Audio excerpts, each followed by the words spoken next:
From the very first moment Peter heard the crack of a branch behind him, he knew something was terribly wrong. It was the kind of sound that didn't belong in the peaceful woods, the kind that made fur prickle and hearts race. And though he couldn't see anything through the mist curling along the forest floor, he felt it, a presence following him, watching him, waiting. Little did Peter know that this night would lead him into the darkest corner of the woods, into a trap set by the one creature every rabbit mother warned their children about, Todd, the cunning fox who never forgot a grudge. By the end of this journey, someone Peter least expected would decide his fate. Peter Rabbit had always been known as the brave troublemaker of the meadow, but on this cold morning, bravery felt more like foolishness. He had gone out alone before sunset to retrieve a special herb for his mother's broth, something she needed to help her aching legs. It was supposed to be a quick errand, in and out before the forest shadows grew long. But Peter, curious as ever, went deeper than he should have, following a glimmer of blue petals he had never seen before. The further he went, the quieter the forest became, as if every creature was holding its breath. He didn't notice the trap until it was too late. His foot struck something thin and cold, wire. The metal snapped upward with a hiss, tightening around the branch above, and a loop of rope flew under him, tightening around his leg.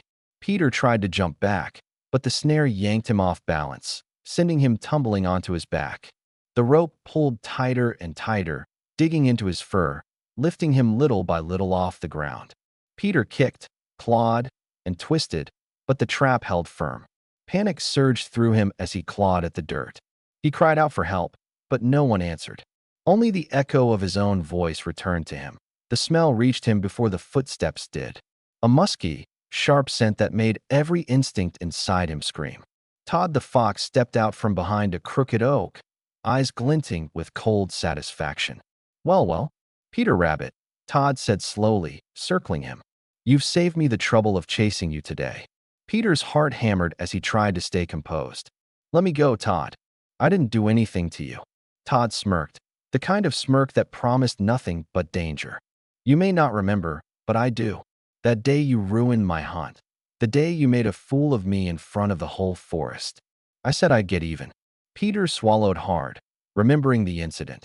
He had knocked over a basket of vegetables that distracted Todd long enough for the field mice to escape. It had seemed harmless then, almost a joke. But Todd clearly hadn't forgotten.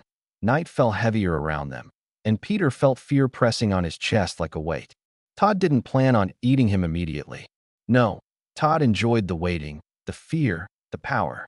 He paced around Peter, taunting him, telling him how he was going to leave him there until morning when he'd return for breakfast. Peter fought against the rope, his leg burning, but each movement only tightened the knot. He knew his family must be worried. He knew he should have been more careful. Regret and fear tangled inside him. And for a moment, Peter felt truly helpless. But the forest was full of ears, small, hidden, listening ears. And though Peter didn't know it yet, someone had heard him. Someone who had been following him not to harm him, but to warn him. A rustle in the bushes made Todd turn sharply. Who's there? He snarled. But the noise faded, and Todd dismissed it with a shake of his head. Scared of your own shadow, Peter muttered under his breath. Todd shot him a glare sharp enough to cut, then disappeared into the shadows to check the perimeter of his trap line.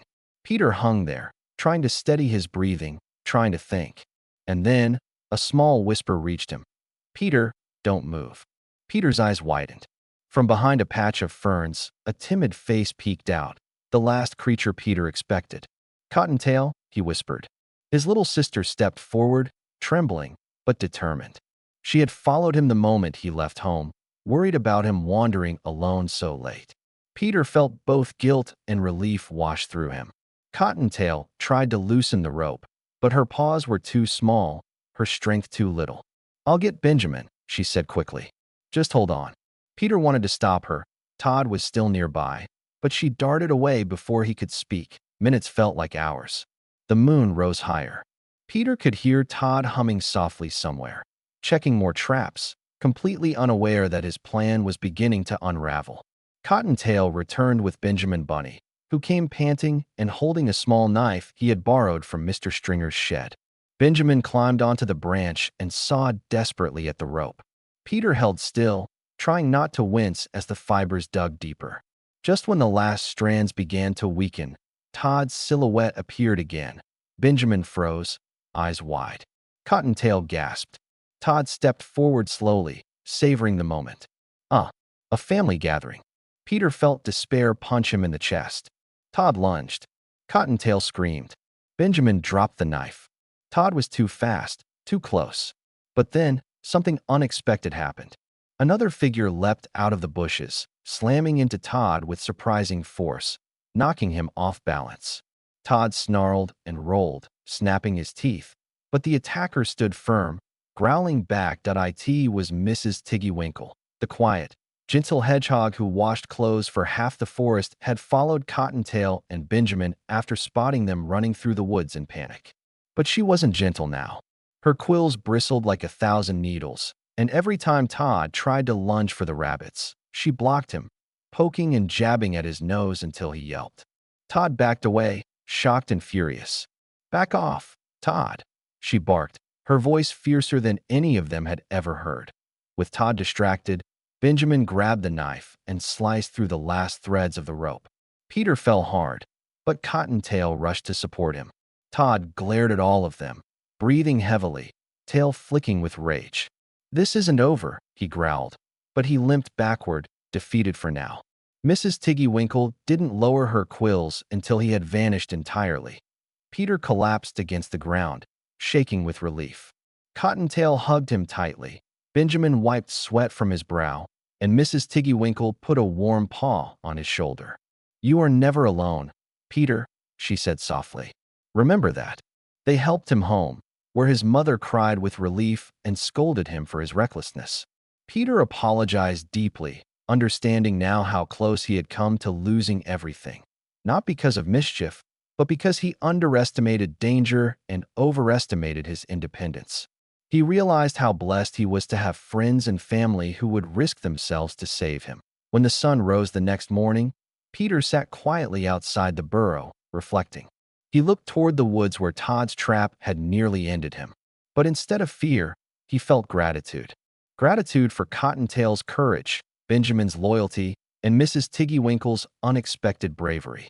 It taught him something he would never forget. True strength doesn't come from facing danger alone, but from knowing you have others who stand with you. And though Todd the Fox would return someday, Peter Rabbit was ready. Not alone, not afraid, but wiser, braver, and surrounded by those who cared for him. That was the lesson that stayed with him, and with everyone who heard his story. No trap is strong enough to defeat the power of friendship, family, and courage.